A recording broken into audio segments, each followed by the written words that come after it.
Hello friends, পাঠ করছি আজ তাহালি হনিতে সাবিলের ছবি পর্ব সংখ্যা 47। পুষ্পরাজ পাহাড়ের মধ্যে অত্যাধুনিক ল্যাবের কনফারেন্স রুমে এক চাপা উত্তেজনা বিরাজ করছে। চারপাশের স্ক্রিনে বিভিন্ন ডেটা ভাসমান, মাঝে মাঝে রং পরিবর্তন করে সংকেত দিচ্ছে। টেবিলের চারপাশে জ্যাসপার, থ্যানিয়াস, আলবের এবং মিস্টার চেনসিং গভীর আলোচনায় মগ্ন। টেবিলের কেন্দ্রে একটি হোলোগ্রাফিক্স প্রজেকশনে এতে দেখা যাচ্ছে দক্ষিণ আমেরিকার অ্যামাজন বনাঞ্চলের একটি ত্রিমাত্রিক মানচিত্র। জ্যাসপার তার লম্বা আঙুল দিয়ে একটি নির্দিষ্ট স্থানের দিকে ইঙ্গিত করে বলল, এই এলাকাটি হলো আমাদের পরবর্তী লক্ষ্য। এখানে ইথেরিয়াম অরব রয়েছে, যা আমাদের ভেনাসের প্রজেক্ট সম্পন্ন করার জন্য অত্যন্ত গুরুত্বপূর্ণ উপাদান। তবে সমস্যা হলো এটি শ্যাডো স্নার্ক নামে একটি অত্যন্ত বিপজ্জনক মনস্টার দ্বারা সুরক্ষিত। থ্যানোস তার চেয়ারে ঠেলে পেছনে হেলান দিয়ে বসল। শ্যাডো স্নার্ক সহজ প্রতিপক্ষ নয়। আমি ভেনাসে এমন একটি প্রাণীর মুখোমুখি হয়েছি। এটি কেবল ফিজিক্যাল অ্যাটাক করে না, এটি সাইকোলজিক্যাল ম্যানিপুলেশনেও সক্ষম। সুতরাং আমাদের স্ট্র্যাটেজি হতে হবে অনেকটাই সুনিপুণ। মিস্টার চেনসিং, যিনি সবসময় তথ্য বিশ্লেষণে ব্যস্ত থাকেন, তার হালকা ধাতব কণ্ঠস্বর ভেসে হলো, তোমাদের প্রাথমিক লক্ষ্য হলো আরবের অবস্থান শনাক্ত আর তা নিরাপদে উদ্ধার করা। তবে এই মিশনের জন্য আমাদের 3 স্তরের সুরক্ষা প্রয়োজন। প্রথমত, শ্যাডো স্নার্কের বিষাক্ত ধোঁয়া প্রতিরোধে স্যুট। দ্বিতীয়, আলোক ভিত্তিক অস্ত্র যা এর অন্ধকার শক্তিকে ভেঙে দিতে পারে। এবং তৃতীয়ত, একটি দ্রুত পালানোর ব্যবস্থা। আলবেরা তাদের ল্যাব প্যাডে কিছু লিখে বলল, আমরা ফায়ার এনহ্যান্স আলোক অস্ত্র তৈরি করা সম্ভব, তবে এর জন্য ফেয়ার ক্রিস্টাল প্রয়োজন, যা ল্যাবের ভেনাসিয়ান স্টক থেকে আনতে হবে। এটা করতে আমার কিছু সময় লাগবে। স্ক্রিনে একটি নতুন ডেটা ফিড প্রদর্শিত হলো। তাতে দেখা যাচ্ছে শ্যাডো স্নার্ক যে কোনো কম্পারের শব্দ শোষণ করতে পারে, তবে একটি নির্দিষ্ট তরঙ্গ দৈর্ঘ্য একটু দুর্বল হয়ে যায়। জ্যাসপারের সামনের দিকে ঝুঁকে বলল, আমাদের আলোক অস্ত্রের পাশাপাশি সাউন্ড ফ্রিকোয়েন্সি নিয়ন্ত্রণের কাজ করতে হবে। থ্যানিয়াস, তুমি সাউন্ড এমপ্লিফায়ার প্রস্তুত করবে। এটি স্নার্কের ধোঁয়া ভেদ করে তার কেন্দ্রীয় স্নায়ুকে আঘাত করবে। থ্যানিয়াস মাথা নেড়ে বলল, ঠিক আছে, আমি সুরক্ষা স্যুট এবং সাউন্ড ডিভাইস তৈরি করছি, তবে আমাদের দ্রুত কাজ করতে হবে, সময় বেশি নেই। চেনসিং একটি হলোগ্রাফিক স্ক্রিনে অরবের বিভিন্ন বিশ্লেষণ তুলে ধরে বললেন, ইথেরিয়াম আরবের ভেতরে এমন একটি শক্তি আছে যা গ্র্যাভিটি ফিল্ড ম্যানিপুলেট করতে পারে। এটি যদি তোমরা সফলভাবে উদ্ধার করতে পারো, তাহলে এটি শুধু তোমাদের গবেষণার জন্য নয়, পৃথিবীর পরিবেশকে স্থিতিশীল করতে কাজে লাগবে। জ্যাসপার দীর্ঘশ্বাস নিয়ে বলল, তাহলে পরিকল্পনা এমন, আমরা আগামীকাল রাতেই অ্যামাজনের উদ্দেশ্যে যাত্রা করব। থ্যানিয়াস, আলবেরা, তোমাদের দ্বিতীয় 24 ঘন্টার মধ্যে সব প্রস্তুত সম্পন্ন করো। মিস্টার চেনসিং, আপনি অরবের শক্তির সঙ্গে আমাদের ডিভাইসগুলোর সামঞ্জস্য নিশ্চিত করবেন। আলোচনা শেষ করে সবাই ধীরে ধীরে উঠে দাঁড়ালো। রুমের ভেতরে এক চাপা নীরবতা। সবাই জানে এই মিশন শুধু তাদের দক্ষতা পরীক্ষায় নয়, বরং একটি পৃথিবী এবং ভেনাসের ভবিষ্যতের জন্য একটি অমোঘ চ্যালেঞ্জ। কনফারেন্স রুমে সবাই ধীরে ধীরে বেড়ে যাওয়ার প্রস্তুতি নিচ্ছিল। আলোচনার টানাপোড়েন সত্ত্বেও পরিবেশে একটি চাপা শান্তি নেমে এসেছিল। মিসেস চেনসিং হঠাৎ থেমে জ্যাসপারের দিকে তাকিয়ে বললেন, জ্যাসপার, তোমার সাথে আমার কিছু গুরুত্বপূর্ণ কথা আছে, তুমি আমার কক্ষে এসো। জ্যাসপার ভ্রু কুঁচকে বলল, এখনই? মিস্টার চেনসিং মাথা দিয়ে বললেন, হ্যাঁ, এখনই, এটা অত্যন্ত জরুরি। এই কথা বলে মিস্টার চেনসিং দ্রুত কনফারেন্স রুমের দরজা দিয়ে বেরিয়ে গেলেন। তার সুনিপুণ চলাফেরা থেকে বোঝা যাচ্ছিল যে বিষয়টি নিঃসন্দেহে গুরুতর। জ্যাসপার কয়েক মুহূর্ত স্থির দাঁড়িয়ে রইল, ভেবে দেখল কি হতে পারে। তার মন কিছুটা অস্বস্তিতে ভরে গেল। কনফারেন্স রুমের আলো ম্লান হয়ে আসছিল। থাইরিনাস টেবিলের চারপাশ থেকে সবার নোটপ্যাড আর ডিভাইসে বলল, মাফ করবেন প্লিজ, একটা কথা ছিল। জাসপার নিজের নোটপ্যাড গুছাতে গুছাতে চোখ তুলে তাকিয়ে বলল, বলো থেরিনাস, কি বলবে? থেরিনাস এক ধরনের দ্বিধা নিয়ে তার সামনে এগিয়ে এসে বলল, প্রিন্স, বলছিলাম যে আপনি ইতিমধ্যে বেশ কয়েকবার ল্যাবের কম্পিউটার ডিভাইস ধ্বংস করে ফেলেছেন, কিন্তু ডকুমেন্টস ভেনাস থেকে যে ডিভাইসগুলো এনে স্টক করে রেখেছেন সেগুলো প্রায় শেষ। স্টোর রুমে এখন আর মাত্র একটি ডিভাইসে সেটা রয়েছে। এবার আপনি এগুলো ভেঙে ফেললে আবার ভেনাস থেকে আনতে যথেষ্ট কষ্ট হবে, সময় লাগবে। তাই প্লিজ দয়া করে এই অবলা ডিভাইসগুলোর ওপরে রাগ ঝাড়বেন না। সুস্পেক্ট থাইরিনাসের কথা শুনে সামান্য হেসে ফেলল। তার ঠোঁটের কোনো এক সিলতে বিদ্রুপের ছাপ ফুটে উঠল। ঠিক আছে থাইরিনাস, সে বলল, এরপরে থেকে ডিভাইসের উপর নয়, তোমার উপর রাগ ঝাড়ব। থাইরিনাস বিস্ময় নিয়ে তাকিয়ে রইল, কিন্তু কিছু বলার সাহস করল না।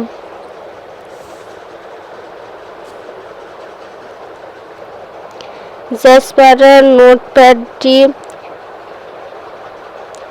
হাতে নিয়ে দরজার দিকে এগিয়ে গেল। রুমের বাইরে যাওয়ার সময় তার পায়ের ধপধপ শব্দ থাইরিনাসের মনে অজানা শঙ্কার জন্ম দিল। কনফারেন্স রুমের দরজা খুলে জাসপার বেরিয়ে গেল। করিডোরের শীতল বাতাস তার মুখে আছড়ে পড়ল। তার চোখে দৃঢ় সংকল্পের ছাপ ছিল। সে জানত মিস্টার চেন সিং এর সাথে কথোপকথন সহজ হবে না, তবুও তাকে সেখানে যেতেই হবে।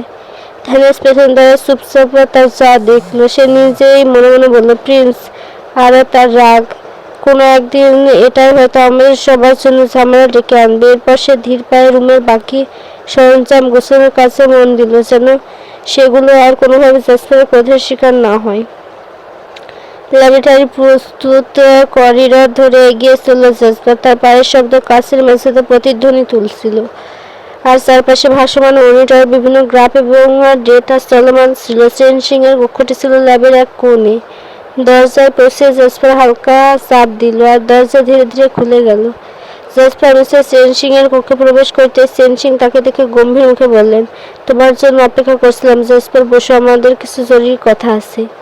জাসপার সামনে রাখা চেয়ারে বসলো। তার চোখে এক ধরনের বিরক্তি ছিল, তবুও মুখে তা প্রকাশ করল না। বলুন মিস্টার চেন সিং, কি বিষয়ে কথা বলতে চান?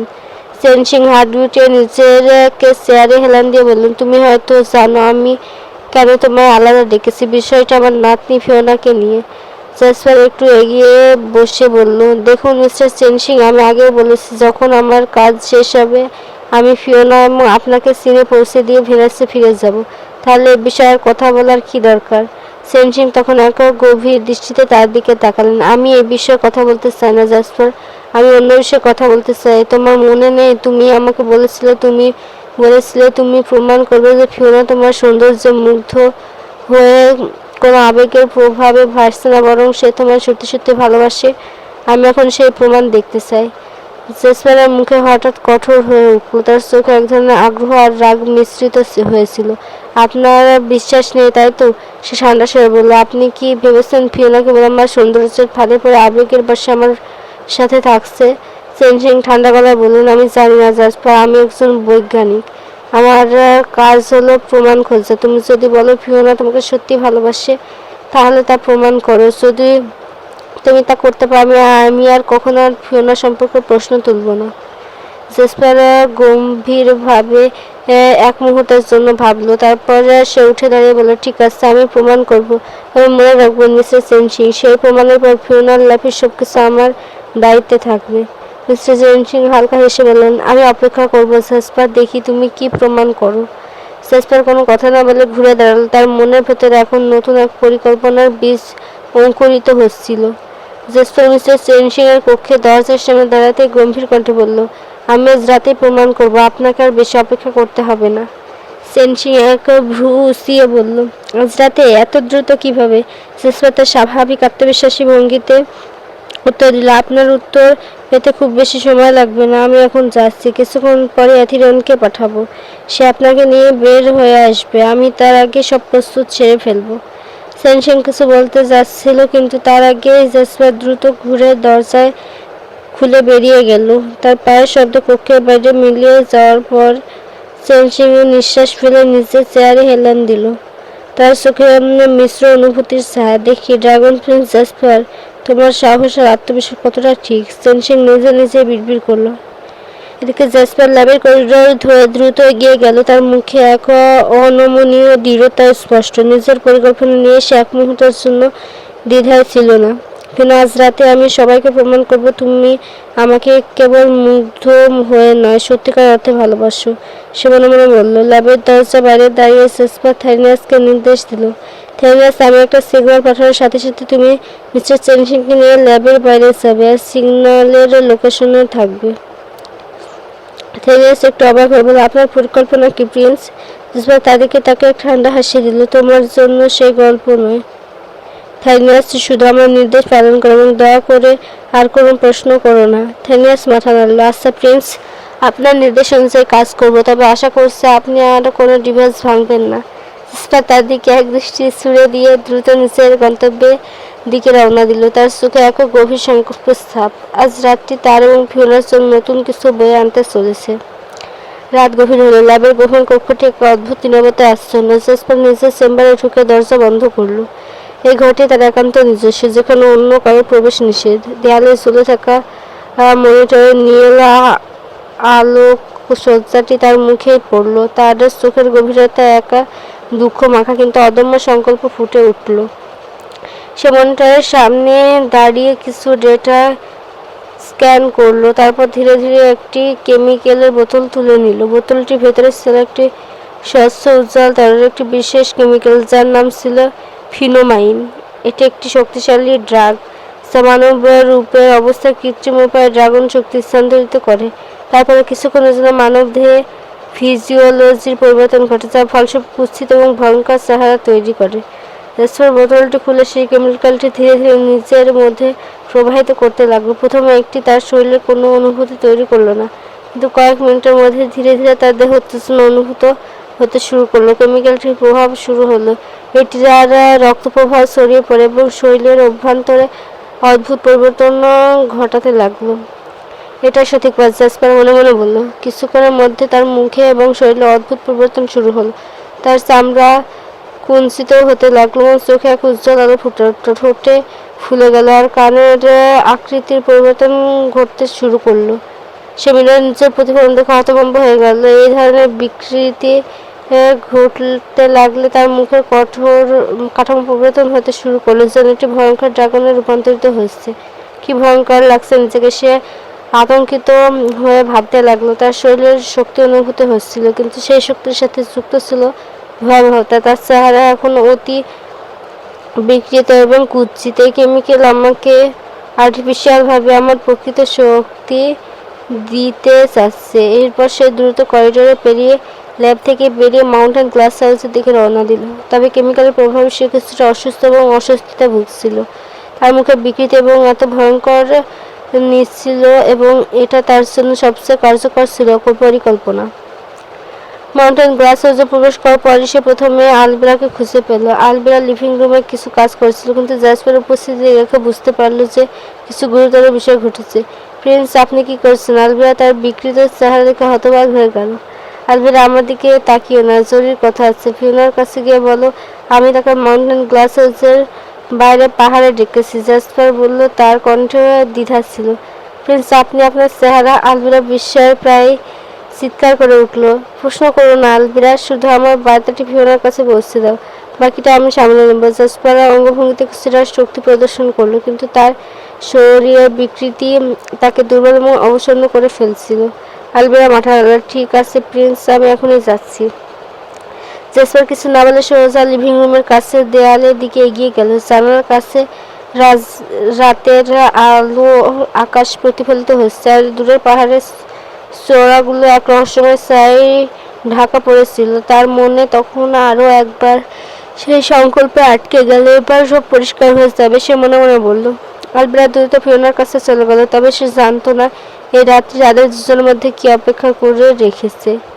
ফিনোমাইন এর প্রভাব 30 মিনিটের মধ্যে তার চেহারা বিকৃত করে দেবে এবং প্রায় 20 মিনিটের জন্য তাকে ভয়ঙ্কর রূপে আবদ্ধ রাখবে।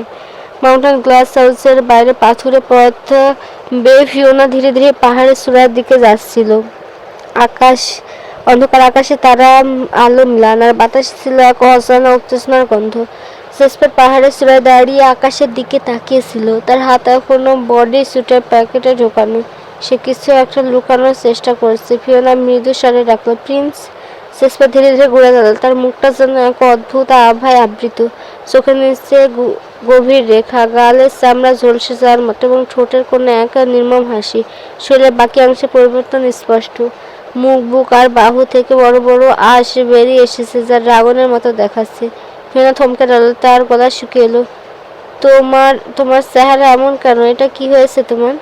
জেসপার তার চোখ মেলে সরাসরি ফিওনার দিকে তাকালো। তার চোখের গভীরতে লুকিয়ে থাকা বেদনা চাপা পড়ে আছে। সে মৃদু কণ্ঠে বলল, এটা এক ধরনের দুর্ঘটনা। ফিওনা, ল্যাবে এক বিশেষ কেমিক্যালের সঙ্গে কাজ করছিলাম। হঠাৎ করে এটা আমার শরীরে বিক্রিয়া করেছে। ফিওনার চোখ বড় বড় হয়ে গেল। কিন্তু এটা কি ঠিক হবে না? তুমি কি আবার আগের মতো হতে পারবে না? জেসপার একদম দীর্ঘ নিঃশ্বাস ফেলে বলল, বিজ্ঞানীদের মতে এটা স্থায়ী, আর কখনো আগের মতো হওয়া সম্ভব নয়। এমন রূপ নিয়ে আমাকে সারা জীবন বাঁচতে হবে। ফিওনা ধীরে ধীরে তার দিকে এগিয়ে এলো, কিন্তু প্রতিটি পদক্ষেপ তার পা ভারী হয়ে আসছিল। তার মন ঘূর্ণিঝড়ে পড়ে গেল। জেসপার এমন রূপ দেখে সে যেন ঠিক বুঝতে পারছিল না কিভাবে প্রতিক্রিয়া জানাবে। তুমি কি আমাকে ভয় পাচ্ছ ফিওনা? জেসপার প্রশ্ন করলো। তার কণ্ঠে ছিল এক ধরনের চাপা ব্যঙ্গ।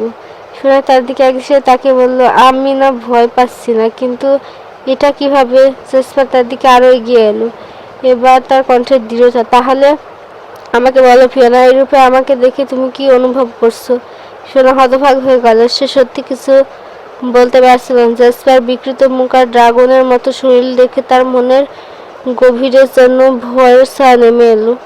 পাহাড়ের শীর্ষে ঠান্ডা বাতাস বইছিল। জেসপার ফিওনার দিকে তাকিয়ে বলল, হামিংবার্ড, তোমাকে আমি আজকেই তোমার বাড়িতে তোমার পরিবারের কাছে ফিরিয়ে দেবো। এই কথাটি শোনার সঙ্গে সঙ্গে ফিওনা থমকে গেল। তার চোখে জল টলমল করে উঠল। কোনো কিছু না ভেবে সে এক দৌড়ে এসে জেসপারকে শক্ত করে চাপটে ধরল। তার হাত জেসপারের চারপাশে শক্ত করে পেঁচানো, যেন তাকে আর ছাড়তে চাইছে না। জেসপার নিরাবেগ মুখে দাঁড়িয়ে রইল। অনেক আগেই সে থানে আজকে সিগন্যাল পাঠিয়েছিল, যার নির্দেশ ছিল সিগন্যাল পেলে মিস্টার সেনসিংকে নিয়ে এখানে এসে পৌঁছাবে। মাত্র কয়েক হাত দূরে মিস্টার সেনসিং এসে দাঁড়িয়েছেন এবং নীরবে সবকিছু দেখছেন। ফিওনা জেসপারের বুক থেকে মুখ তুলে তার চোখে চোখ রাখলো। তার কণ্ঠ ভাঙা কিন্তু দৃঢ়। প্রিন্স, আমাকে তোমার থেকে দূরে পাঠিয়ে দিও না। আমি তোমাকে অনেক ভালোবাসি। তোমাকে ছেড়ে আমি থাকতে পারবো না। তোমার যাই হয়েছে, যত ভয়ঙ্কর রূপ হোক না কেন, যত কুৎসিত হও, আমি তবু তোমার সাথে থাকবো। প্লিজ আমাকে দূরে সরিয়ে দিও না।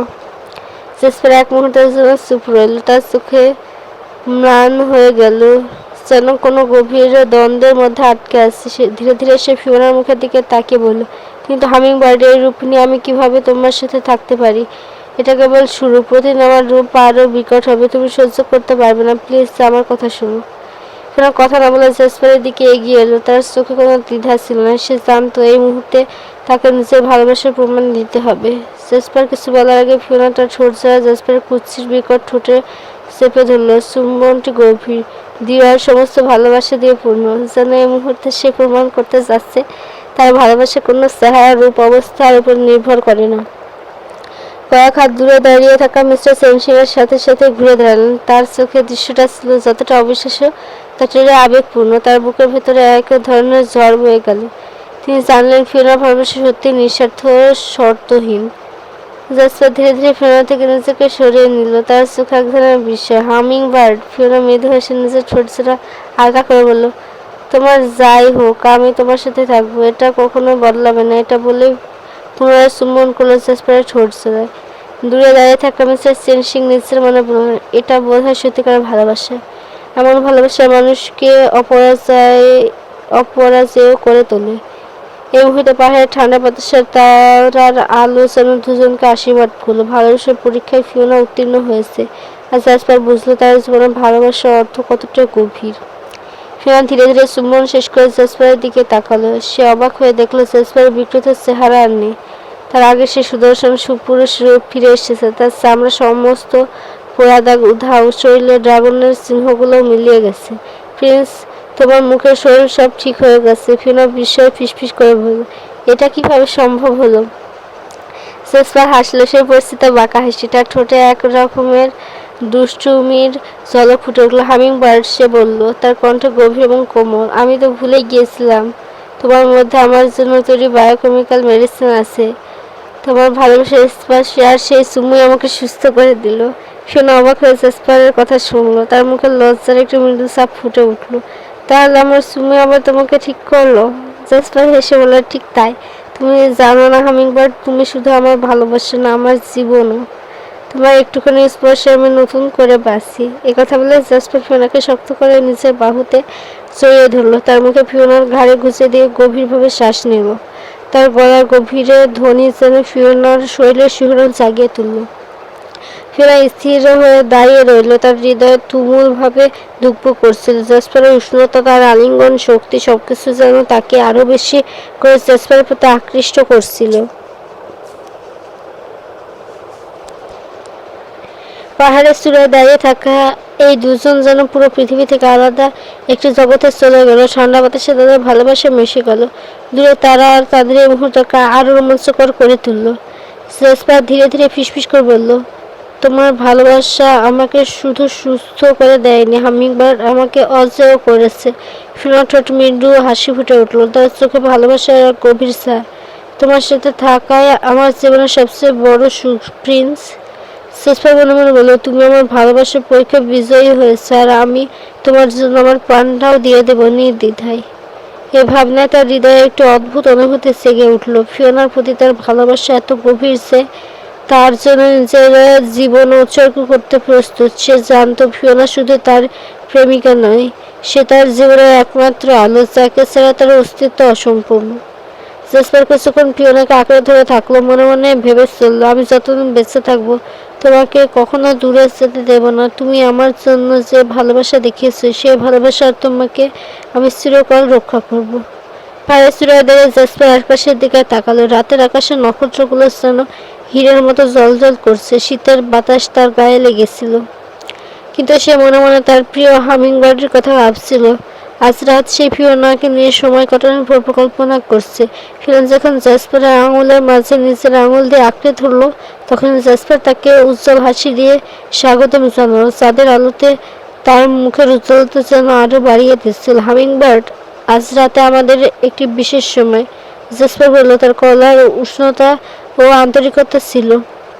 ফিওনা হেসে বলল, তুমি আজ রাতে কি পরিকল্পনা করেছো প্রিন্স? আমাকে এখানে সময় কাটাবে? তারা হাজারো তারা আমাদের সাক্ষী হবে, জেসপার বলল। আর আমি তোমাকে জানাতে চাই যে তুমি আমার জন্য কতটা বিশেষ। এই রাতটা আমাদের।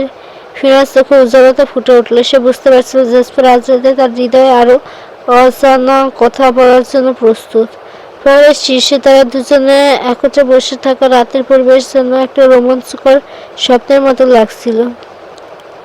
জেসপার পাহাড়ের চূড়ায় বসেছিল, তার দুপায়ের মাঝখানে ফিওনা। ফিওনাকে পেছন থেকে জেসপার জড়িয়ে ধরে বসেছিল, আর ফিওনা তার মাথাটা হেলান দিয়ে রেখেছিল জেসপারের বুকে। রাতের নিস্তব্ধতার চারপাশে শুধু তাদের কণ্ঠস্বর, শুধু মৃদু প্রতিধ্বনি। তারা অনেক গল্প করছে, হাসি ঠাট্টা করছে, আর অসময়ে গতির কোনো অনুভূতি পায়নি। হঠাৎ ফিওনা এক আকর্ষণীয় প্রশ্ন করে বসলো, আচ্ছা প্রিন্স, তুমি কি এই প্রথম পৃথিবীতে এসেছো নাকি আগেও এসেছিলে? জেসপার কিছুক্ষণ চুপ থেকে বলল, না, এটা নিয়ে আমার দ্বিতীয়বার। প্রথমবার যখন এসেছিলাম অনেক বছর আগে, 10 বছর আগে একবার এসেছিলাম। ফিওনা কৌতূহলী হয়ে জিজ্ঞেস করলো, তখন কি তুমি দেখতে পেয়েছিলে? কেমন ছিল সেই অভিজ্ঞতা? জেসপার একটু হাসলো। সেই সময় পৃথিবী দেখার দৃষ্টিকোণ ছিল ভিন্ন। আমি প্রকৃতির সৌন্দর্য, মানুষের হাসি আর তার সংস্কৃতি বৈচিত্র্যকে নতুনভাবে উপলব্ধি করেছিলাম। তবে তখন আমি কিছুটা ভয় পেয়ে গিয়েছিলাম, কারণ আমার মধ্যে ছিল এক অদ্ভুত অনুভূতি। কিছু একটা রয়েছে যা আমি এখানে আসতে বাধ্য করেছিল। ফিওনা তার কথায় গভীরভাবে মনোযোগ দিল। তাহলে তোমার প্রথম পৃথিবী আসার অনুভূতি কেমন ছিল? জেসপার তার স্মৃতি খুঁজতে গিয়ে বলল, প্রথমবার যখন এসেছিলাম তখন এক অদ্ভুত ঘটনা ঘটেছিল। প্রায় 10 বছর আগে আমাকে পৃথিবীতে পাঠানো হয়েছিল, আর আমার পৃথিবীতে অনেক কাজ ছিল। আমি ভবিষ্যতে প্রিন্স হব, তাই মাউন্টেন গ্লাস হাউস দেখতে আমাকে পাঠানো হয়েছিল। ফিওনা মনোযোগ দিয়ে শুনছিল, তার কৌতূহলী চোখগুলো জেসপারের দিকে মেলে ধরেছিল। আমি রওনা দিয়েছিলাম ভেনাস থেকে। জেসপার এগিয়ে বলল, সোজা চীনের বেইজিংয়ে ল্যান্ড করেছি। সেদিন মেবি ওই এলাকার ড্রাগন উৎসব ছিল, চারপাশে উজ্জ্বল আলোকিত পতাকা, উৎসবের গান আর মানুষের উল্লাস। আমার মনে হয়েছিল আমি যেন এক ভিন্ন জগতে প্রবেশ করেছি। ফিওনা একটু হাসলো। এটা তো খুব রোমাঞ্চকর, আমার প্রিয় উৎসবের মধ্যে এটা একটা। তবে তখন কি অনুভব করেছিল এই উৎসব নিয়ে? জেসপার জবাব দেয়, পূর্বে। ফিওনা হঠাৎ কি ভেবে চমকে উঠল আর বিস্ময় বলল, 1 মিনিট, তুমি কি বললে 10 বছর আগে ড্রাগন উৎসবে এসেছিলে? তার মানে আমি যে দুবার ওই সবুজ আলোক রশ্মি দেখেছিলাম সেটা তুমি ছিলে?